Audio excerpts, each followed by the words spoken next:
Welcome friends, मैं वेदश्री में वैभव आपका बहुत बहुत स्वागत करता हूं।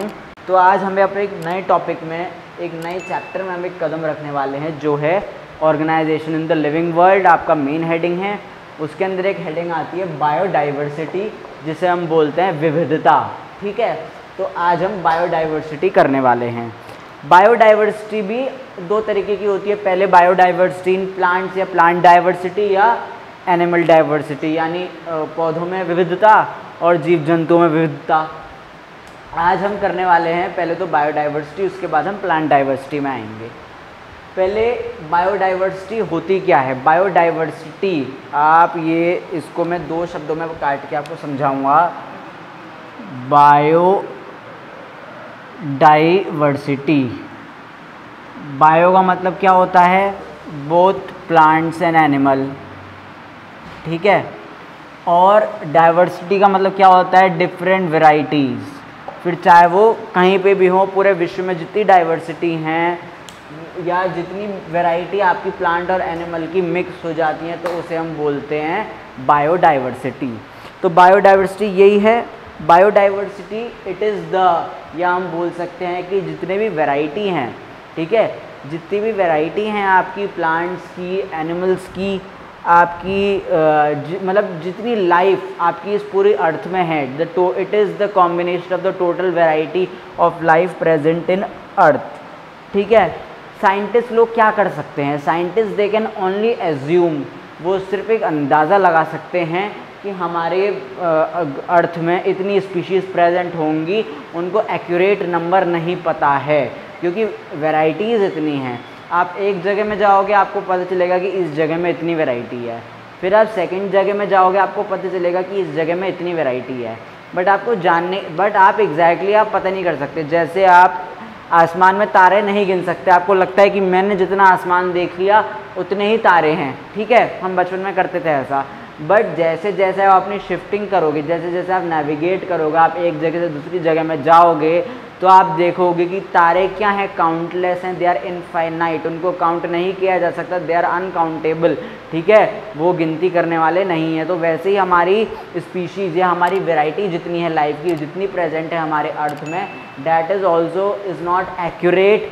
वो बड़ी वो घटेगी तो कभी भी नहीं, वो आपकी वैरायटी बढ़ती ही जाएगी। सो ये है आपकी बायोडाइवर्सिटी।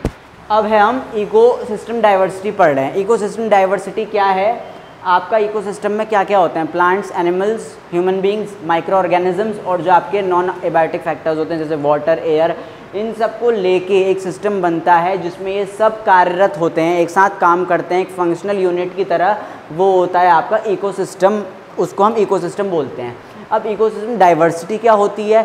इकोसिस्टम डाइवर्सिटी ये होती है कि वैराइटीज़ ऑफ इकोसिस्टम, सिर्फ एक तरीके का इकोसिस्टम नहीं होता। एक प्लांट इकोसिस्टम होता है जिसमें हम लैंड के बारे में बात करते हैं, एक मरीन इकोसिस्टम होता है जिसमें हम अंडर वाटर वाला इकोसिस्टम देखते हैं, जिसमें अंडर वाटर में रह के अंडर वाटर वाले प्लांट्स, उसके एनिमल्स, जो माइक्रो ऑर्गेनिज्म वहाँ पे प्रेजेंट हैं, कैसे एक साथ एक फंक्शनल होके, एक साथ एकजुट होके काम करते हैं। तो वो हो गया आपका इकोसिस्टम डाइवर्सिटी। इकोसिस्टम डाइवर्सिटी को हम पारिस्थितिक विविधता भी बोलते हैं। मैंने सिर्फ पारिस्थितिक लिख रखा है क्योंकि विविधता मैंने यहाँ पे पहले से मेंशन कर रखा है।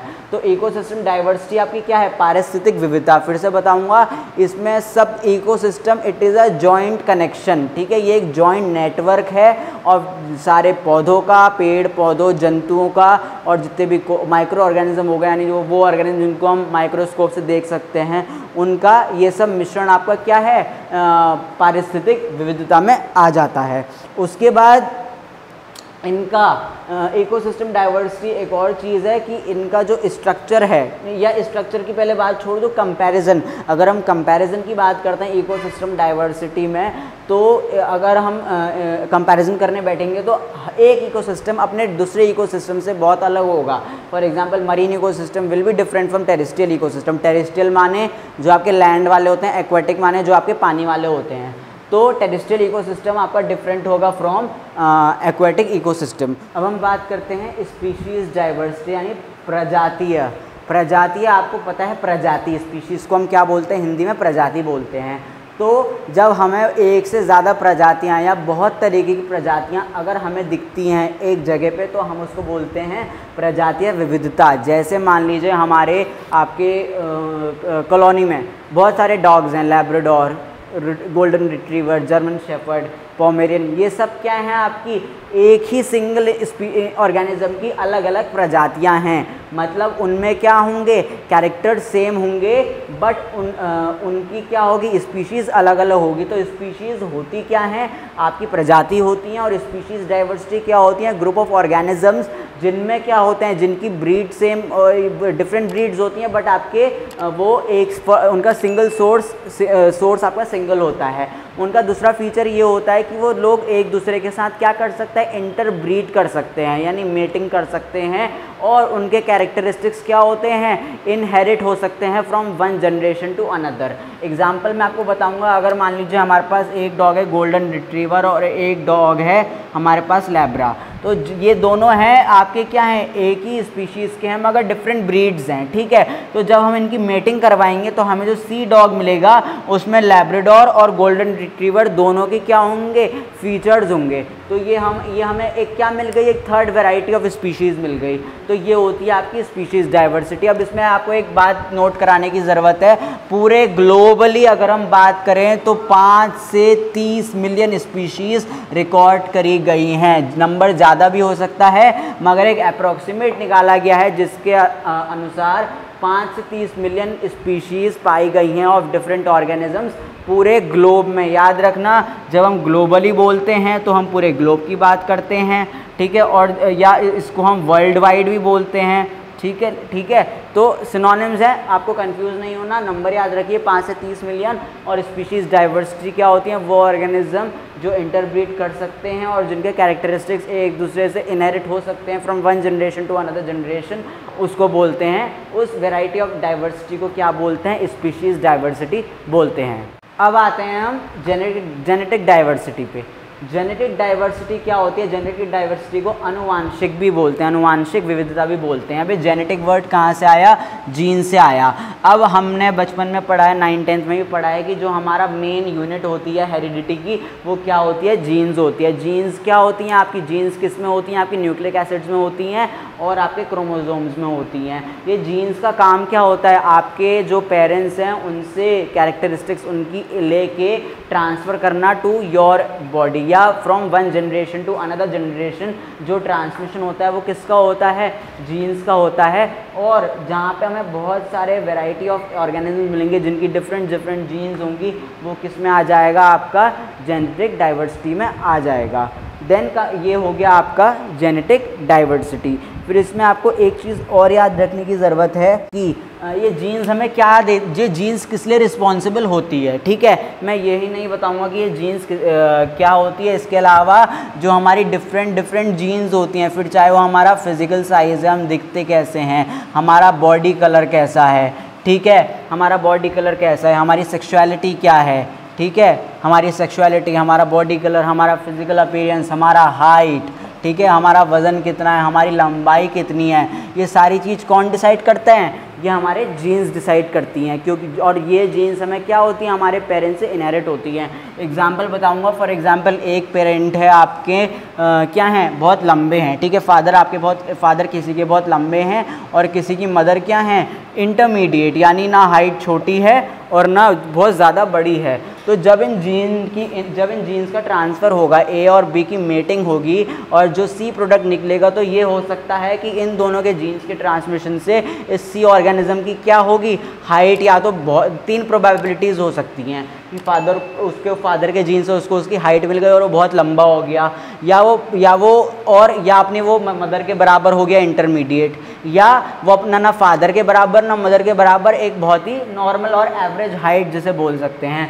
कभी कभी ऐसा होता है कि कुछ के पेरेंट्स जो फादर जो पोर्शन होता है वो बहुत क्या होता है, इतना हेल्दी नहीं होता, बट मदर बहुत हेल्दी होती है, तो बच्चे को अपनी माँ का क्या मिल जाता है, वेट मिल जाता है, जिस वजह से वो थोड़ा चबी हो जाता है। तो ये सब क्या होता है, ये सब is due to this one particular word जिसे हम कहते हैं जीन्स। ठीक है, this is all due to this particular word. ये सब जीन्स की वजह से होता है कि जो हमको हमारे अलग अलग कैरेक्टरिस्टिक्स हमारे फादर मदर से मिलते हैं, जैसे कि फिजिकल अपीयरेंस, कलर, सेक्सुअलिटी और आपकी हाइट और वेट, ये सब आता है आपकी जेनेटिक डाइवर्सिटी में। अब हम पढ़ेंगे स्कोप ऑफ बायोडाइवर्सिटी, यानी विविधता का क्या महत्व है हमारे जीवन में या ओवरऑल इन्वायरमेंट में कितना महत्व है।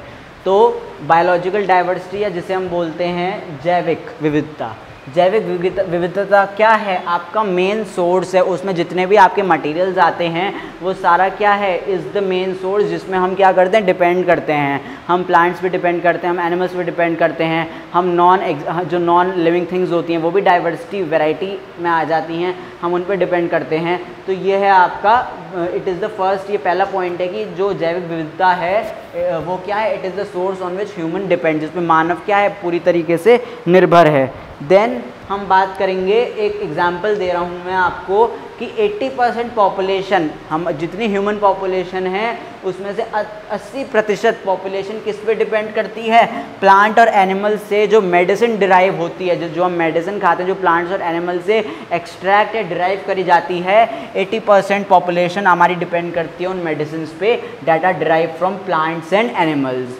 एक थर्ड पॉइंट एग्जाम्पल के तौर पर बताया गया है कि 1500 से ज़्यादा प्लांट्स ऐसे हैं नेपाल में जिनकी क्या है, मेडिसिनल वैल्यू है। मेडिसिनल वैल्यू का मतलब क्या होता है कि उन प्लांट से क्या है, वो औषधियों के रूप में काम आ सकते हैं, यानी वो मेडिसिन की तरह काम करती हैं। उसके अलावा हमारी बायोलॉजिकल जो जैविक विविधता है वो क्या करती है, लोकल वेदर और रीजनल वेदर सिस्टम को भी थोड़ा थोड़ा अफेक्ट करती है। हमको क्या प्रोवाइड करती है, रॉ मटेरियल्स प्रोवाइड करती है, फिर चाहे वो आपके डिफरेंट एनिमल प्रोडक्ट्स हों, डिफरेंट प्लांट प्रोडक्ट्स हों, टेक्सटाइल प्रोडक्ट्स हो, इंडस्ट्रियल प्रोडक्ट्स हों, ये सब हमें कौन प्रोवाइड करती है, बायोडाइवर्सिटी प्रोवाइड करती है। फॉर एग्जांपल आपके पेड़ हो गए, शीशम के पेड़ होते हैं, तो वो किससे, शीशम की लकड़ियाँ होती हैं, वो किससे हम एक्सट्रैक्ट करते हैं, तो शीशम के पेड़ होते हैं उनसे हम एक्सट्रैक्ट करते हैं, क्योंकि शीशम की लकड़ियाँ बहुत मजबूत मानी जाती हैं। तो ये वो हमने किससे एक्सट्रैक्ट किया, हम किस पे डिपेंडेंट हैं इन पर्टिकुलर चीज़ों के लिए, उस जैविक विविधता पे डिपेंडेंट हैं। उसके बाद बायोलॉजिकल डाइवर्सिटी में एक एग्जांपल हम आपको बताएंगे नेपाल का। हम इसमें नेपाल की फ्लोरल डाइवर्सिटी, हम दो वर्ड्स होते हैं हमारे, फ्लोरा और फौना। फ्लोरा क्या होता है, फूल वाला, ठीक है, यानी जितने भी फूल की डाइवर्सिटी होती है वो फ्लोरा में आती है, और फौना में क्या आती है आपकी, एनिमल्स। ठीक है, तो यहाँ पे हम कौन सी विविधता, फ्लोरल विविधता के बारे में बात करने वाले हैं, फूल विविधता के बारे में बात करने हैं नेपाल के बारे में। हालांकि नेपाल अगर देखा जाए ग्लोबली सिर्फ कितना लैंड कवर करता है, 0.1% लैंड कवर करता है, मगर 0.1 लैंड कवर होने के बावजूद भी उसमें इतनी सारी स्पीशीज़ पाई गई हैं। आपको नंबर याद रखना बहुत ज़रूरी है, बता देता हूं मैं आपको, 0.1% लैंड घेरने के बाद भी उसमें कौन कौन सी स्पीशीज़ हैं। 28 स्पीशीज़ किसकी पाई जाती हैं, जिम्नोस्पर्म्स की पाई जाती हैं। जिम्नोस्पर्म्स को हम क्या बोलते हैं, आवर्तक बीजी भी बोलते हैं। 5855 स्पीशीज़ किसकी पाई जाती हैं, एंजियोस्पर्म की बोलती हैं। एक गलती मुझसे हो गई, आपने भी ये नहीं पकड़ी, एंजियोस्पर्म को बोलते हैं आवृत बीजी और जिम्नोस्पर्म को बोलते हैं अनावृत बीजी। तो 28 स्पीशीज़ किसकी पाई गई हैं, आपकी अनावृत बीजियों की। 5850 स्पीशीज़ किसकी पाई गई हैं, आवृत बीजी की। उसके बाद 465 स्पीशीज़ किसकी पाई गई हैं, लिचेंस की। 1822 स्पीशीज़ फंजाई की। 678 स्पीशीज़ किसकी पाई गई हैं, एल्गे की। एल्गे को हिंदी में शैवाल भी बोलते हैं। उसके बाद 853 स्पीशीज़ किसकी पाई गई हैं, ब्रायोफाइट्स की पाई गई हैं। और 380 स्पीशीज़ किसकी पाई गई हैं, टेरिडोफाइट्स की पाई गई हैं। इनको हिंदी में भी ब्रायोफाइटा ही बोलते हैं और इंग्लिश में भी ब्रायोफाइट्स बोलते हैं। सेम अप्लाई करते हैं हम टेरिडोफाइट्स के। अब ये जो हमने डेटा इकट्ठा करा है कि इतनी स्पीशीज़, इतनी इस 0.1% में इतनी स्पीशीज़ कवर होती हैं, उस हिसाब से नेपाल को 10th, ठीक है, एशिया में 10th रैंक मिली गई है plant diversity, in flowering plants diversity में, और 27वीं रैंक दी गई है पूरे वर्ल्ड में। किसको, नेपाल को। तो ये है हमारा scope of biodiversity. I hope आपको स्कोप ऑफ बायोडाइवर्सिटी समझ में आ गया होगा। बहुत सिंपल टॉपिक है, आपको बस ये नंबर याद रखने की ज़रूरत है। नंबर याद नहीं रख सकते तो कम से कम आप ये कैटेगरीज याद कर लीजिए कि ये कैटेगरीज 0.1% में पाई जाती हैं, और ये तो याद आपको करना ही पड़ेगा, ये आप इग्नोर नहीं कर सकते हो कि 10th highest in Asia and 27th in the world. तो फ्रेंड्स, इकोसिस्टम हम पढ़ चुके हैं, टाइप्स ऑफ इकोसिस्टम पढ़ चुके हैं, उनके नाम बहुत ज़रूरी हैं याद करने। बायोडाइवर्सिटी की विविधता का क्या महत्व है ये हम पढ़ चुके हैं। एक एग्जाम्पल के साथ हमने इस विविधता को पढ़ा है, जिसमें हमने नेपाल के बारे में पढ़ा। नेपाल में कितना % है, उस हिसाब से उसको कितना रैंक किया जाता है और कौन कौन सी स्पीशीज़ पाई गई हैं, चाहे वो एंजियोस्पर्म हो, जिम्नोस्पर्म जो है, कोई भी हो। तो आई होप आपको बायोडाइवर्सिटी का टॉपिक समझ में आया होगा। नेक्स्ट वीडियो में हम आपको मिलेंगे एक नए टॉपिक के साथ। Thank you very much.